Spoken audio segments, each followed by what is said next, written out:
Guys, I want to apologize for wearing for the hat on camera. We just got back from. I try to take my two boys to the pool every day after work, and we just got back. So sorry about that. No disrespect meant. I see Sonny, you dressed up. Why? I did. What? Yeah. What do you mean? What are you talking about? Why are you apologizing for wearing a hat? Because normally I like to look a little bit more professional if there's a camera pointed at me. You think you not wearing a hat makes you look more professional? Oh, I'm team T-shirt today, so at least it says USA.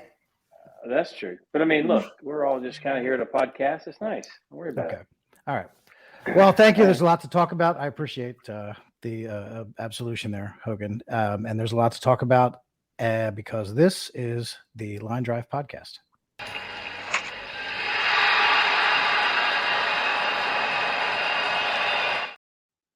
So the most amazing developments, were you guys following sort of the play-by-play of the Hunter Biden plea deal that was and then was not and then was again and then ultimately was not?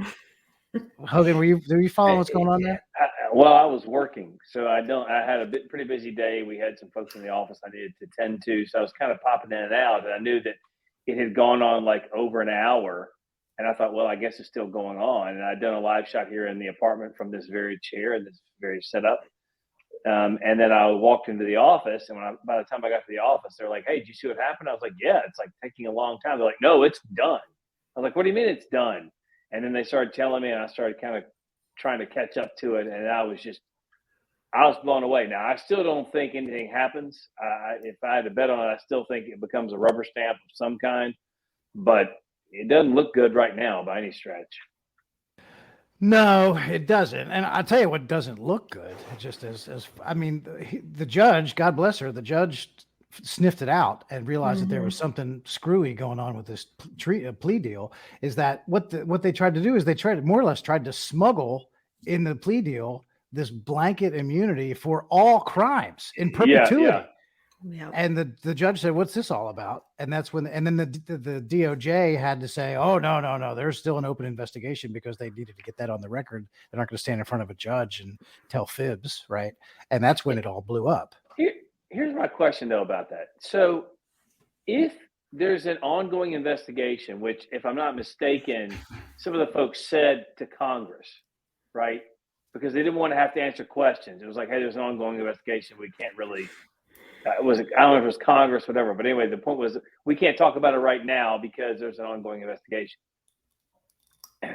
Then I think this judge was like, wait a minute. So there's an ongoing investigation. God, to say that, in the court record here.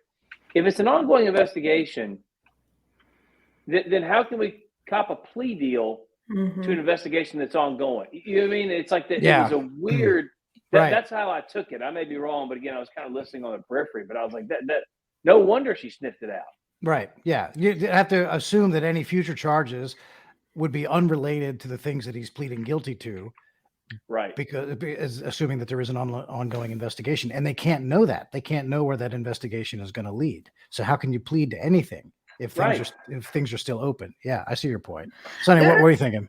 I was just going to say there are so many weird parts to this whole trial that I'm like, I don't have a political job anymore, so I try to get things here and there throughout the day. So I was playing catch up a little bit when I got home, trying to figure out everything that happened. But also, did y'all hear about this Biden, the staffer that called Hunter Biden's? Yeah, called in, misrepresented who they were, trying to get the tax documents removed from the case.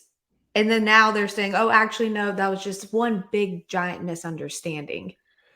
I actually sort of believe that it was a giant misunderstanding. I do. I really find it hard to believe that any lawyer would call and purposely try to, especially in something as high profile as this, try to pull such a dirty trick to lie about their intention and where they worked in order to get something pulled down from the record. At the same time, using her real name. If the lawyer used her real name in trying to pull off that dirty trick, it's the dumbest lawyer in history. So possibly, I don't know. I don't buy that. I think if you realize, regardless of the high profile nature of the case, they pretty much had carte blanche the entire time. You have this sweetheart deal. What do you think was going to happen? I mean, you're basically impersonating what Ways and Means, whatever it was, whatever committee they said they were a part of. How is that a misunderstanding where the person on the other side, oh, you work for Hunter Biden. Oh, I'm sorry. I thought you said the Ways and Means Committee. Yeah, I know. Something doesn't add up there. Something's not right here. I find it hard to believe that anyone, lawyer or not, could be so brazen and then be dumb enough to use a real name when they're doing it. Well, I mean, she works for Hunter Biden, who has gotten away with literally everything his entire life. These lawyers are being paid pretty well. I guarantee you that. I'm sure. But also, too, this reminds me of, he's being charged with this gun felony or whatever. But think about the rappers who have been charged with the same types of crimes that are being held to such higher standards than the president's son. And I mean, I don't care who the president is. In my opinion, their children should be held to the absolute highest standard, because why would we? Go ahead, Hogan. Go ahead. No, go ahead, Sonny. Sorry. I was just going to say, I mean, why would we treat our everyday citizens? Why would we hold them to a higher standard than the president's own children? Yeah. Look, I think that was one of the problems. I think the judge cited, I was writing some stuff down earlier today about it, but the constitutionality of this gun charge was a problem. I think they even asked, she even asked, is there anybody else you can point to who's had this same charge or the same record, the same proof, et cetera, and then received this kind of deal? And no one could. Right. So it kind of put an exclamation point on what we've been saying. This is a sweetheart deal. And so many on the left are saying, oh, no. This is way worse than anybody else, way more scrutiny than anybody else. But this judge said, name me another case where someone has the same feeling. Like, I don't know what you're saying. We can't do it. Yeah. And it's also that gun thing. Go ahead. Finish your No, I was going to say, this is so funny to me, too. And we'll gun thing, yes, don't forget that point you're going to make, Tim. But I was thinking about this today because I knew we were going to do the podcast tonight. And I thought, how angry back in the campaign, 2020, so this is years ago, me and Timmy Murtaugh sitting around going, how is no one talking about this laptop? Bob Alinsky, all these things. Yeah. And they made fun of us, and we did like 13 press conferences in a row with phone calls. The press didn't even ask about any of the stuff we were talking about, blah, blah, blah. And I'm sitting there going, if you and I mean, talk about the all-time vindications here, right? Yeah, but it would have been nice to have it in real time when it was all happening in 2020, that's for sure. I would look out. There's a lot of those reporters who, like you said, for the last 2 weeks of the campaign, we had a conference call every day. We're talking about the laptop, and we had senators on there, Ted Cruz, and we had Kevin McCarthy on, and Rand Paul, and a whole bunch of senators and members of the House leadership on there with us saying, we demand that you guys need to write stories about this laptop because it implicates Joe Biden in the Biden family business of selling access to the old man. Right? And I have never felt so, just enraged and powerless when the entirety of the press corps just refused it. And now here it all is, all of it coming true in right in front of everyone, and all the reporters who helped cover it up during the election of 2020, they all know what they did. But here's the thing that really burns me, Hogan. Given the same set of facts, they would all do it again.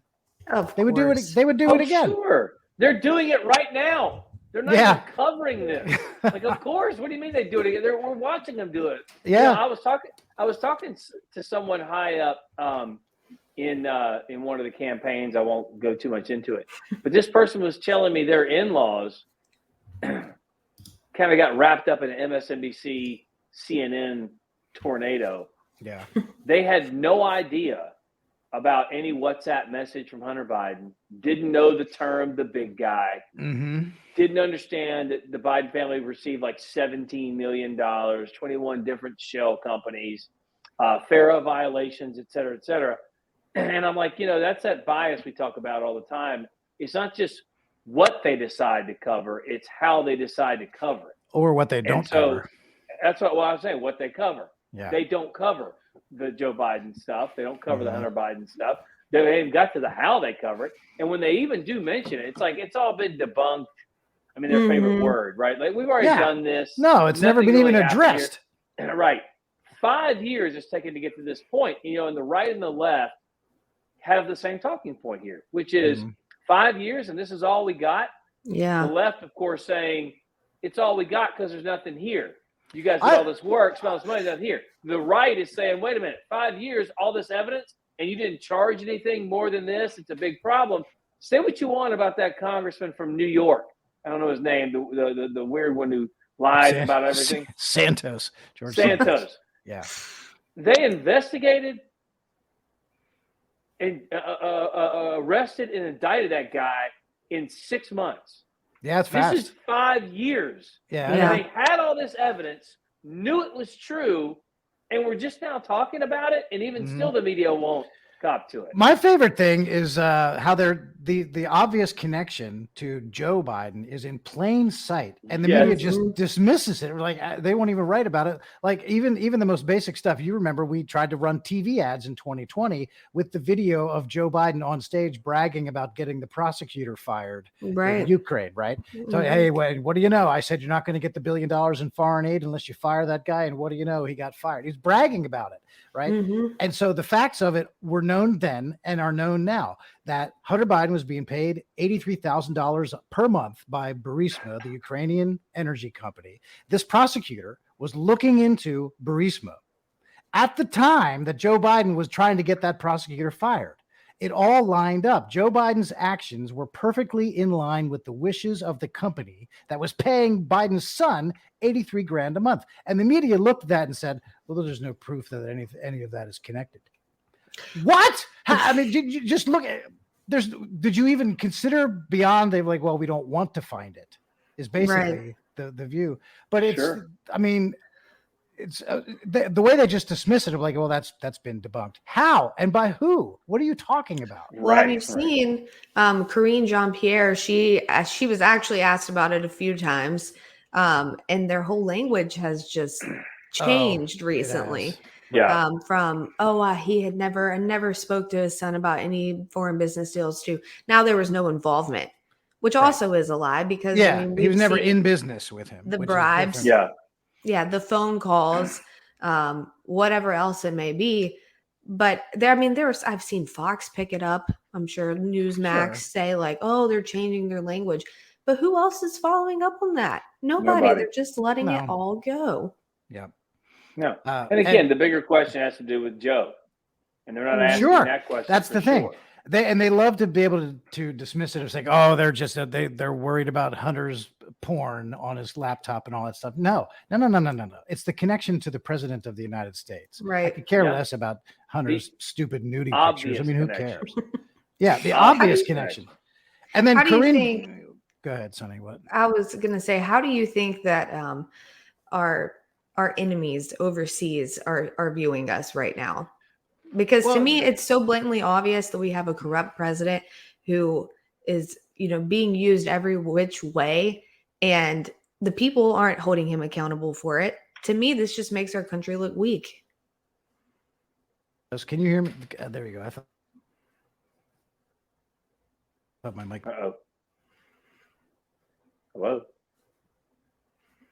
I can hear Hogan, but I can't hear Tim. I can't hear Tim either. Uh-oh. Well, Hogan, what are your thoughts?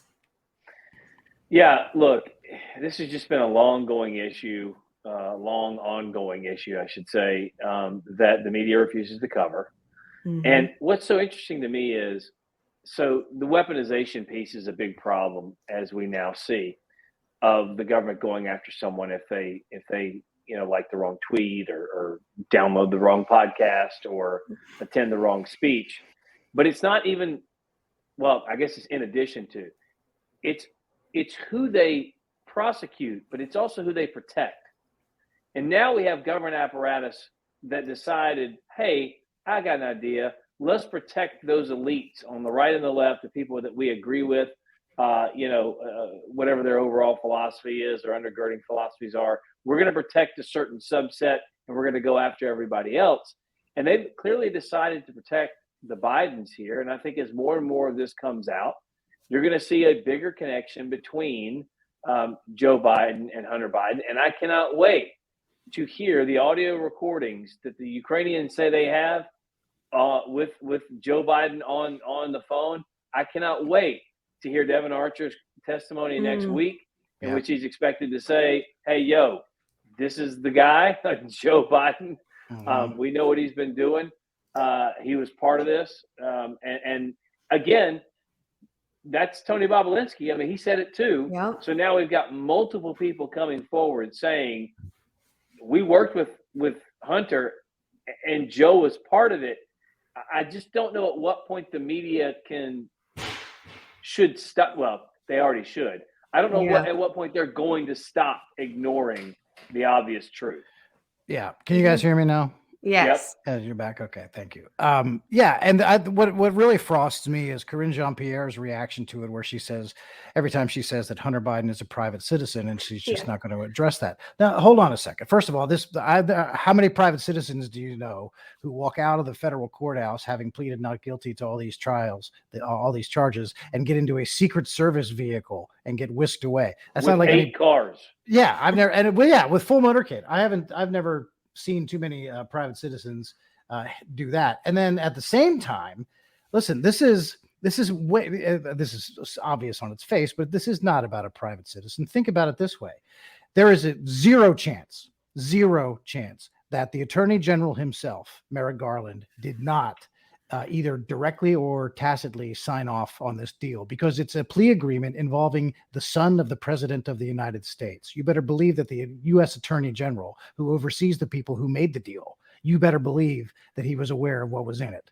And by letting it go forward, it means the Attorney General of the United States blessed it, right? That is a United States government issue. That is not a private citizen. This is someone appointed by Joe Biden, who oversees an executive branch agency, the Justice Department, cutting a deal with the son of his boss. That's what it amounts to. They don't tell me he's a private citizen and we're not going to talk about it. This is something that the President of the United States is overseeing as the head of the executive branch, as it's occurring in his own DOJ. But you watch the media ask Karine Jean-Pierre these questions, and Karine Jean-Pierre says, look, I refer you to Hunter Biden's representatives. I refer you to his lawyers. Of course she does, because she doesn't speak on behalf of Hunter Biden. They need to be asking questions about Joe Biden. Right. And She force does. her to answer those questions. It has nothing to do. Hunter's a problem, but this is all about Joe. So everybody in that room ought to be at least some level of curious. And what frustrates me beyond measure is the fact that when you look at things like the Twitter files, when you look at the Hunter Biden laptop, grainy video from Project Veritas of all these government people or these, folks within different corporations blowing whistles to someone they don't realize is recording them, conversations between Fauci and the labs about all the gain of function research, this conversation, WhatsApp messages with Hunter Biden, these are all tailor-made for a press that has any modicum of curiosity whatsoever. And they refuse to talk about all of these issues. I mean, when I was a journalist coming out of school back a long time ago, Sonny, don't worry about it. A long time ago when I was doing TV news, and Tim, you were part of this too. Yeah. I mean, you give me a grainy video of some official saying something? Are you kidding? It's leading every broadcast. Every one of them, spilling the beans on something, telling everyone or telling someone they're talking to privately what we're all thinking is happening, but is really happening, and now we have the proof. I mean, it would be everywhere. It'd be on every front page. It'd be on every they don't want to talk about it. No, think about the basic facts that they are choosing to ignore. Here we have a variety of members of the Biden family, including some of his grandchildren, but really the principal guy, the bag man, not one of them. is always Hunter. That's right. Yeah, not one. But the millions and millions of dollars being spread amongst all these different bank accounts, filtered through various shell companies, coming from foreign sources, right? Going to all these people named Biden. Why? Because where did that money, what is the money for? And what do the people expect to get from it? That all of the people around Joe Biden are being showered with millions of dollars. And there is no one in the mainstream press who is asking the question, gosh, I wonder why they're doing that. Why are all these foreign people giving money to everyone named Biden? What do they expect? No one is that curious. The facts are staring them in the face and they don't care. I don't know how they get up and treat themselves like serious journalists. I don't. Here's my question. We, in the 20 minutes we've been doing this, have outlined some pretty damning evidence of how corrupt this entire family is, how compromised Joe Biden is as the president. I wonder how this affects the election next year. How about the obvious question? If everybody named Biden was raking in millions of dollars, how come Joe is the only one who didn't get any? Why would that be? Why would there be him? He's left completely out of the picture. Why? That almost sounds strategic. Also, but the only one who has the name to profit off of, the position rather to profit off of, he's not getting anything. And by the way, the WhatsApp message is damning enough, sure. But that text message that Hunter had to his kids, where he's like, look, maybe one day you can also foot the bill for the entire family. But unlike my dad, won't make you. Yeah. Like, Pop makes me give him half of my money. And they shared access to bank accounts. All this money was commingled. I am telling you, this is getting really, really bad. So the question is, let's just. I hate hypotheticals. I know you do too, Tim. But let's play this game for a minute. All right. So let's say in the next few months, more bank records, which are supposed to come out, Comer's going to do those. More links. It becomes just something the press has to cover. They cover it.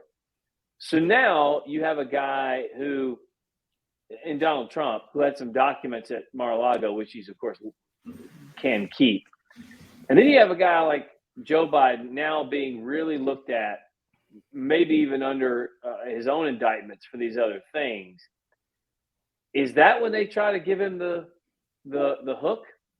Or do they? I don't know.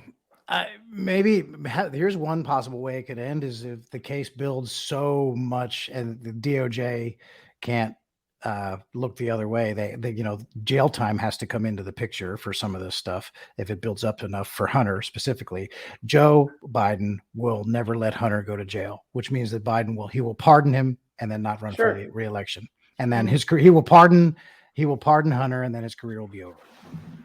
I think that's a real possibility. That's a real possibility. I don't know if his career will be over. It should be, but that's not the point. So I think at that point he would decide not to run. So yes, no, Sonny, Tim. Does Hunter Biden go to jail for anything for any amount of time? Doesn't matter if it's a day or an hour. No, his father won't allow it. His father it'll have to happen while his father is still in the White House, and there's no way he would allow him to go to jail. I agree.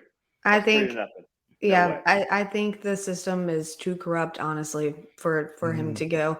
But what I was saying earlier about how this affects the election, what I'm trying to process is how the suburban woman, everyone's favorite voter to talk about, how she thinks about this. Someone who doesn't really pay that close attention to news, or maybe only hears local news here and there. How does she think about this? Does she think, oh, well, that's just politics. Everybody's corrupt. Trump's got all these charges against him. Hunter's got these charges against him. Everybody is, laying down with the devil. I don't know. These are just the questions that go through my mind. I don't know. I don't know the answer to that. I mean, some people might think, like you just said, everybody's corrupt. And so it doesn't move them that they already hate. If you're not really tuned into it, you probably hate politics generally. Mm-hmm. Yeah. And so a lot of it becomes background noise. And those people in Washington, they're always fighting, Mm-hmm. I think a lot of people see it that way. Polling shows most people believe government officials to be corrupt. Mm-hmm. Yeah. And Biden's no different. Pelosi, they believe, is corrupt. They believe Joe Biden's corrupt. Hillary Clinton, of course, et cetera. So that's not necessarily a new thing. The question then becomes, does it move anybody's votes? Does it change anybody's idea? Because look, one of the things I had one of my government classes at Ole Miss I took in the summer, which was a fascinating class. Kind of the first thing that actually got me hyped up for government and working in the government was my professor at the time said something along the lines of, you lose elections when you surprise the electorate. And everyone knew Clinton was a dirtbag. Mm-hmm. So when he's with a woman, right, whatever, Yeah. Mm-hmm. Everyone knows Donald Trump's a gruff business mogul. Didn't really surprise anybody. Okay, now we can argue about 2020, a different story, but read my lips, no new taxes, George H.W. Bush, and then he raises taxes. Those are the types of things that make people a little skittish. We were told, old Uncle Joe, he's always been a nice guy. He's not corrupt. He's back to normal. He's the adult, all these things. all of a sudden he looks like a jackleg and has been for a long time, which, by the way, reporters will tell you the guy's always kind of been a buffoon and he's always been a jerk. Every reporter will tell you that off the record. Yeah, but that's another scandal too, Hogan. They let him get away with crafting this image that, oh, look at him. The only thing we all know about him is that he loves ice cream and he wears sunglasses, right? And he drives a Corvette. Wow, cool grandpa. And the media knows that picture is false. That's not true. And they just go with it. Whatever. They don't care, Oh my God. And so this leads into, so now there's talk about, and Kevin McCarthy has a couple of times addressed this and said that, this is rising to the level of an impeachment inquiry, or at least it's time to start thinking about an impeachment inquiry. So, like it's a baby step, but the door is cracked open now for this to lead to impeachment. And I would love to be able there needs to be a forum for all of this stuff to come out in one place. And I guess an impeachment inquiry provides that. But to me, all of this evidence is so clear cut.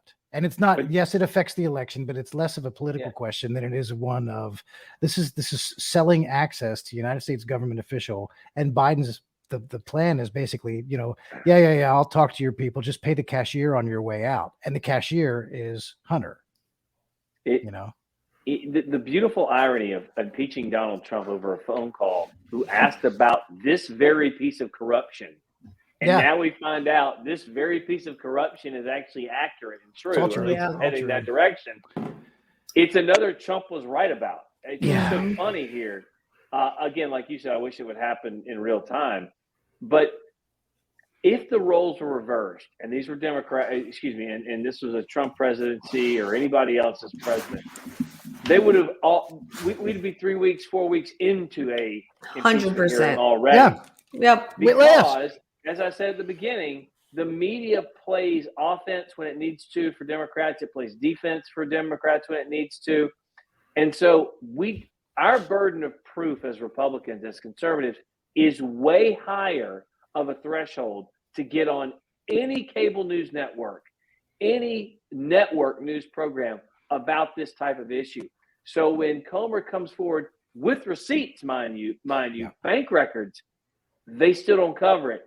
That's what I'm saying. So it's going to have to be so obvious at some point that they're not going to have a choice. And when they don't have a choice, that's when I think there's going to be a serious problem, not just politically, but legally for Joe Biden and his family. Well, because when they get to that point when there's no choice but they have to cover it, they'll resent Joe Biden for making it so they have to cover it, and then they'll turn their fury on him and they'll try to punish him. You are making me do this, Joe. We don't want to do this, Joe. Right, and they'll get We've angry. Covered for you this whole time. Give me a break here, man. So it might end up rebounding worse for him in the long run, right? Because it'll piss off the media that they have to write it at all.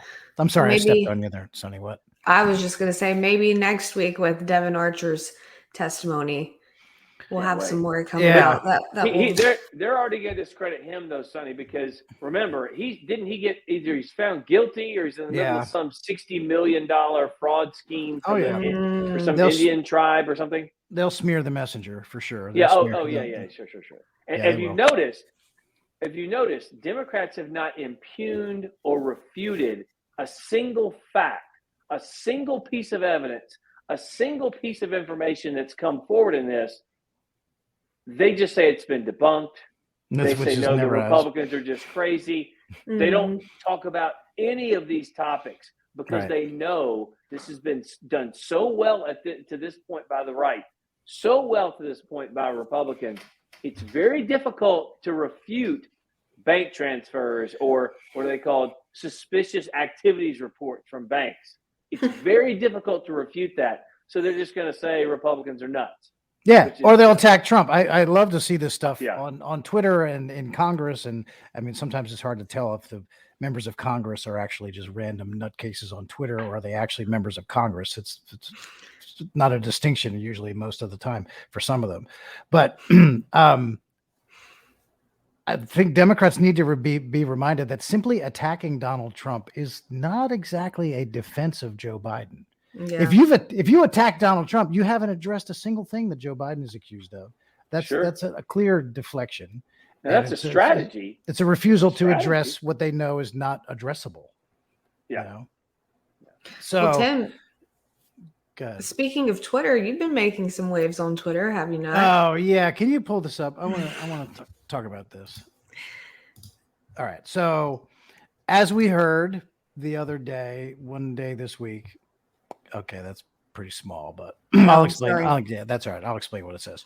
So as you heard, I think it was all in the news that Ron DeSantis's motorcade, a 4-car motorcade, was involved in a very minor traffic accident near Chattanooga, Tennessee this week. I think Tuesday morning. I think it was yesterday, Tuesday morning. And so the media reported it. It was all over the place immediately. The media also immediately reported that no one was hurt, including Ron DeSantis. And so there were stories all over the place. And I quote tweeted one of the stories about it, and it was from Fox News. And the story that I quote tweeted said, "Breaking news, DeSantis involved in car accident on drive to Chattanooga, Florida governor unhurt." So the story that I chose to quote tweet already said that he wasn't hurt. And I said simply, one can't help but think that there's a metaphor in there somewhere. The metaphor being, everyone thinks that he has run a very bad campaign, and here he was in his motorcade on his way to a campaign event, and they get into a car accident. That is a metaphor for a campaign that's not going well. And that's all it was. And DeSantis Twitter went haywire. They accused me of wishing him harm. They called me a rotten human being because, I was celebrating the fact that he'd had this near-death experience and all that stuff. It's amazing. You can't tell me that every single person who cares about politics, who saw that the DeSantis motorcade got into an accident, you can't tell me that every single person, including DeSantis supporters, thought, oh boy, that's a terrible metaphor. All of them, 100%.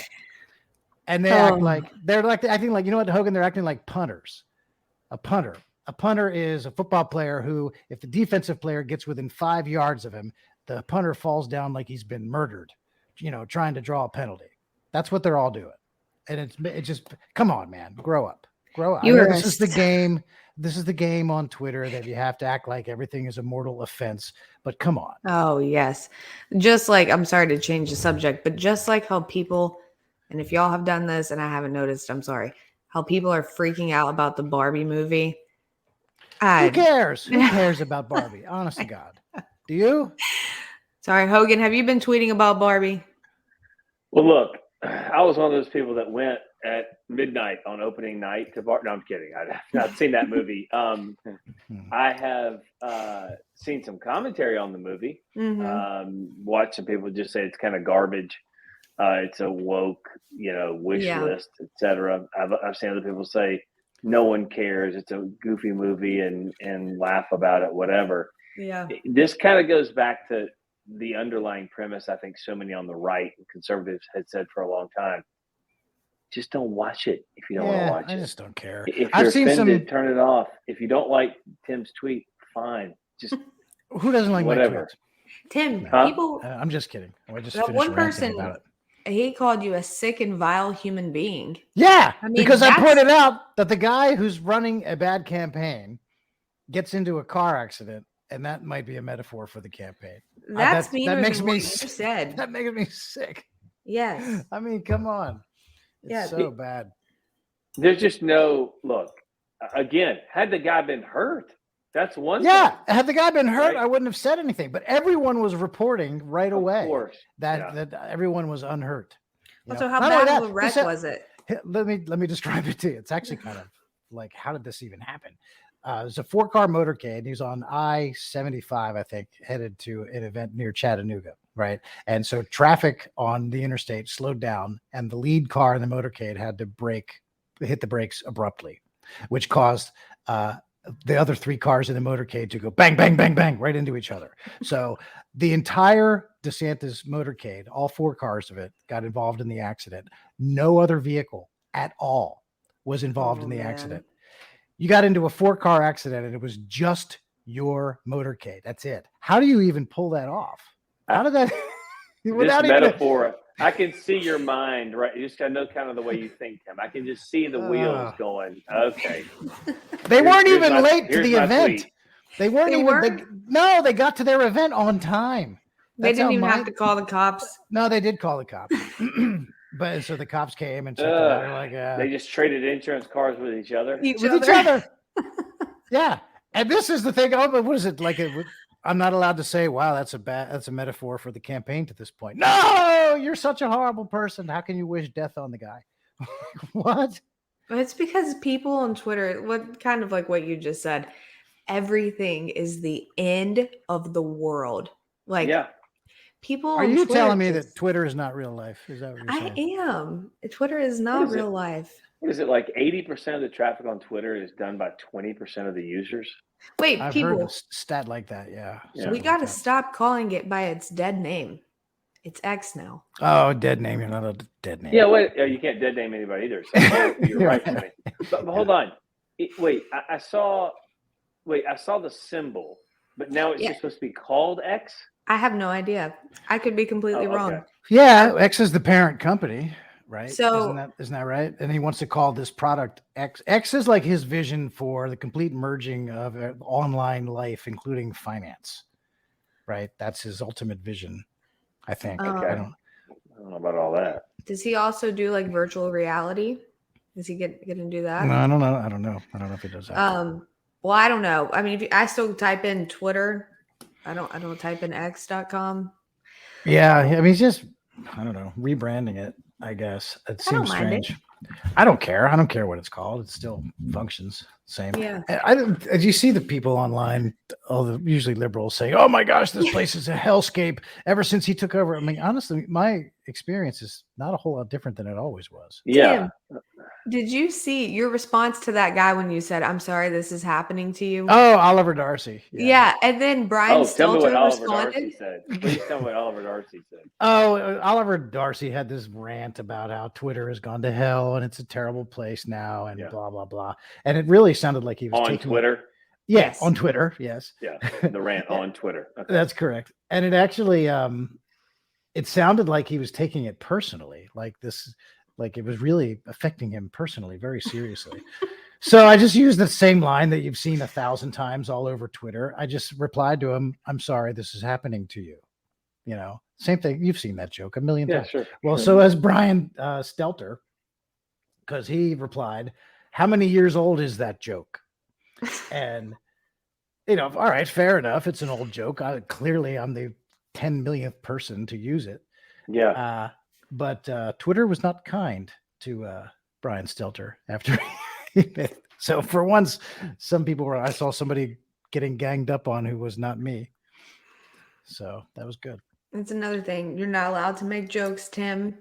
No sarcasm, no nothing. Yeah, Not allowed when you're speaking to the left. Those guys. I think it's funny that Brian Stelter's out there still sticking up for his protege from the reliable sources, CNN fact checker wing, and then he's the one who got fired, and he's still out there on Twitter, running interference for his old subordinate. Yeah. It's kind of Yeah, funny. you're right. What's he doing these days? He's a professor at I think he Harvard, got a- I think he got a book- Georgetown. It seems to me he got a book deal too. I'm sure he got a book deal. But I don't know what in the world he'd write about. Do you guys want to talk about the race at all? We talked about Hunter for so long. We're pushing 40 minutes now. Oh yeah. Oh yeah. Well, we talked about DeSantis a little here and there. What do you think about the reset, Hogan? You've been through a few campaigns? Yeah. You definitely don't want to reset this early. It seems like you started with a problem on Twitter. Right. It didn't go real well, but as I said, I don't know if I was on your podcast, but I made the point. You want to get in the ring and box, and you tripped on the stairs on the way up to the ring, and then you tried to climb through the rope, and you got your foot caught on that and face plant on the ring. But now you're in it. Okay, fine. We're all in it, and you got your gloves up and your dukes up. Let's go. And then within, I don't know how long it's been, but a month or so, and some change, he just reset. And then now the stories are starting to come out about how no one who worked for him in Florida from a certain time works for him now. There's been a support group they had in Florida, like that kind of deal. I don't know if any of that's true. I saw that reported. It's hard to reset it's not hard to reset. A lot of campaigns do it, and then they get the speed, the momentum, and they go forward and do what they're supposed to do. It just is. It seems awfully soon to just reset. We haven't had a debate yet. He's only been in the race for a little bit, so yeah, I think, and also I saw NBC, John Allen had a tweet that had an unnamed Republican operative quoted in it, and it said basically, if you're going to do a reset, then by God, do it and get it done in the space of a news cycle. If you can, don't do a reset that takes 3 weeks to roll out. right. That when the other day, when Alex Eisenstadt of Politico broke the story about 38 campaign staffers getting fired by DeSantis, that's the second wave of layoffs. Right. There was a first wave. So the reset has already had 2 different waves of layoffs from the campaign. I mean, it's not a reset. It's a process. And, it's like they're turning a battleship or something, or an aircraft carrier, I guess, as the saying goes. But I mean, reset it and be done with it and move on and show that you've taken on a new energy or something. And they're still talking about, like, they're the kings of process stories. This is just one ongoing process story. Next, we'll hear about how their vaunted door knocker program is going to be unaffected. So what? Yeah, and look, I think no one cares about the mechanics of a campaign like that. But it is kind of in our space, in our world, something where people go, "Oh, that's interesting." Donors care about it because they want access. They want to see that their money is being influenced, and they want to see that their money is being used for something that's going to be effective and it's going to be used efficiently. And so that's the problem I see. But I mean, look. Voting starts in Iowa in January this time around, and so that's the test. There'll be all kinds of stories from here to there, and campaigns needling other campaigns and everything else. But I think the vote's going to tell us a lot. I mean, look, anything can happen between now and Iowa to change things and get people out of the race or see different people surge. But I work for and this isn't for someone out there listening who's not you guys just work for Trump, so blah, blah, blah. And you wouldn't ever support someone who's low in the polls. I mean, I work for Mike Huckabee, who no one ever heard of, and what he crushed in Iowa. I work for Rick Santorum, who no one ever heard of, and he crushed Mitt Romney in Iowa. It was close, but he still crushed him. So what I'm saying is I'm not afraid of the 1% polls out there. Yeah. But they never also had to run against the former president of the United States, who's basically a very successful president as well. So it's a definite tough hill to climb. Yeah, he's the most recent president of the same party for the intents and purposes of this primary. He's in the role of incumbent, really. Yeah. In the minds of many, even though he's not, obviously in office. So that comes with enormous advantages, built-in advantages, which I think you see reflected in the polls for sure. But yeah, it'll be, you have to, all this stuff and the national polls, as we all know, don't mean that much because what matters is the individual states. But somebody, the debate coming up August 23rd, I think, is that right, Hogan?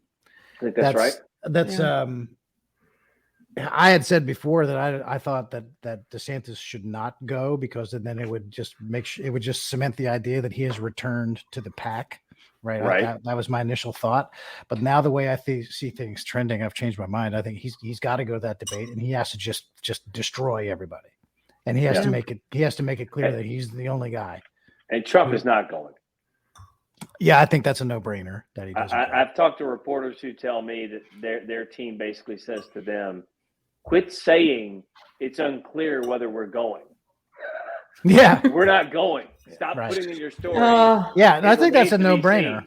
Right. Yeah. Man, that makes me sad. Again, team debate. It was Hogan. You were on the show when we talked about this. Yeah. Debate night. If you're on the campaign, debate night is so hard. Oh gosh, it's nonstop. It's so much work. I have to say, I'm a little bit surprised, honestly, that DeSantis is so far back. I thought after he launched, the launch was not so good, but afterwards, I thought, he's probably going to be a pretty close second to Trump, and that has just not happened at all. I mean, he's third in South Carolina right now, and I just did not see this happening, but he is not resonating with people at all. He took too long. I think people liked the idea of DeSantis at first. And Mhm. like around the beginning of the year, right after the midterms, and Trump took some blame in the media, fairly or unfairly. He was blamed for the lackluster performance in the midterms, Mhm. and that was DeSantis' shot. And he did not get in the race. He went on that book tour. He went to Japan, if you remember that, like he was, some sort of visiting diplomat, which was kind of weird. And during the course of it, he kept on getting asked, "Are you going to run for president? Are you going to run for president?" And he had this awkward way of refusing to answer the question. And all that time was squandered. Where if you just get in the race, you go out and be a candidate and capitalize on the fact that the polls had tightened after the midterms. He let all that time go, and the polls widened again. And then by the time he jumps into the race, people had already sort of flirted with him as a candidate and had gone back to Trump again. And as you're the challenger, as Trump is in the role of incumbent in this race, DeSantis, the challenger, if you've attracted some voters away from the incumbent and then you give those voters back, you're not going to win them back a second time. Yeah, agree. I just don't think I agree. Tough to do. I mean, McCain did it, when he was with the Fred Thompson race in 2008, but it's because everyone else had some trouble too. Right. I know. And I love people. And again, the media loved him. So the media kind of propped him up too. Right. And people I see, they put up the full screen graphics of Fox News polls from 2015 and 2016, which showed Trump at like 11%, and Jeb Bush was still out in front with 20 some percent. And Trump wasn't even in second place. He was, a distant 11%. But that happened, and Jeb Bush had a lead and then lost it. Yes, that's true. That's undeniable. And Trump is the one who overtook him. That's not a parallel to this year. You can't make the argument because Jeb Bush had not already been president once and didn't already have a base of support that would run through fire for him. It's not the same. Yeah. You can't. I mean, are you seriously going to compare Jeb Bush's lead in the polls in 2015 to what the former president of the United States is currently doing? That's not the same. Also, I think Jeb Bush's campaign was doomed to fail in large part because it was the most egregiously wrong use of a punctuation mark in the history of a campaign. Remember, because it wasn't just Jeb. Jeb! Exclamation point. Bad. Low energy Jeb. I think the implication is that he needed the punctuation just to have some energy. Maybe. Yep. That's the only energy that was got. You take away the exclamation point, Hogan, there's no energy. I hear you. I mean, when the yard sign has more energy than your candidate, that's a toughie. That's bad. I agree. That's bad. Well, Hogan, thanks very much for joining us. Of course. I hope you will be a regular as we move forward. I would love that. Sonny, good to see you, Sonny. Sonny is extremely pregnant, as you know. Hogan, what's the due date? 9 months. Oh, August 16th, I think. So we got about 3 weeks to go. I'm hoping. I was telling Tim, I'm hoping he comes next week. I don't know why I'm feeling next week, but I think it might be next week. And what did you say? Good. How do you feel? What are those two adjectives? Swollen and heavy. Swollen. Swollen and heavy. Yes. If y'all could see my feet and my hands, I can't even wear my ring. Well, I was going to say, Sonny, you wouldn't know it to look at you. Oh, thank you, Tim. That's right. So kind. You look lovely. And we know Sonny. Sonny's very petite. Very small. He's a small. Not anymore. Not anymore. Now, Tim, that's probably not the right thing to say. No, we should have been recording when me and Tim first got on because he saw my belly. Yeah, she walked into the shot and sat down, and you could see her belly from the side view. You've already had a Twitter problem. Come on. Oh, man. Christ on a cracker. Look at boy, are you pregnant? You're lucky I'm not easily offended, Tim. Oh, that's funny. All right. Well, thank you guys. And until next time, this has been the Line Drive Podcast.